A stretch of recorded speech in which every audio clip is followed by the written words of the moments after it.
Bonjour, hi, and welcome to my apartment atelier.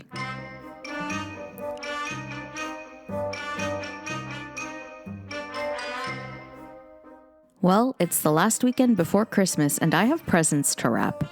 I might have to do everyone else's gift, but at least my husband doesn't make me do my own. He actually started a little tradition when we were first dating by making a bow for me using wood shavings from his woodworking projects. Since then, every year we've made a special bow for one another using materials from our various hobbies. This year, I'll be making his from something special out of my cabbage patch. So let's see how this goes.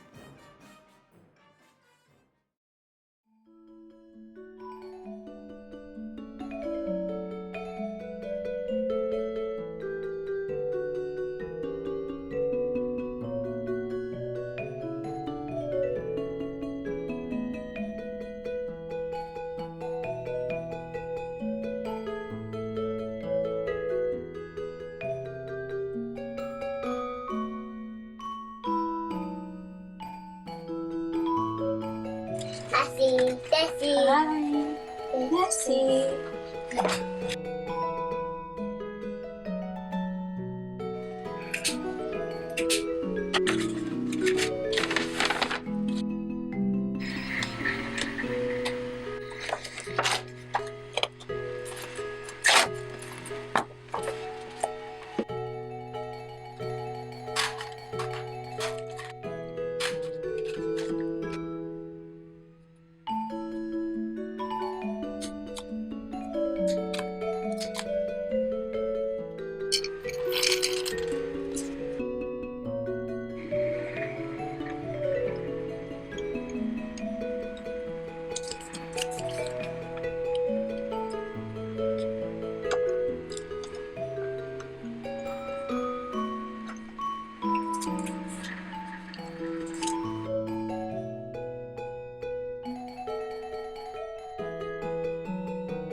I know that most of us are spending the holidays in ways we never expected we'd have to, and that many of us are extremely disappointed about having to miss out on lifelong traditions with our loved ones. But even in the midst of all this craziness, there's always something we can do to make the world a little brighter. I wanted to take a moment and thank everyone who stopped by and spent some time with me this year. I sincerely appreciate all the support I've received from so many people since starting this channel. Happy holidays to everyone, and to those who celebrate it, Have yourself a merry little Christmas. And I'll see you in 2021. À la prochaine.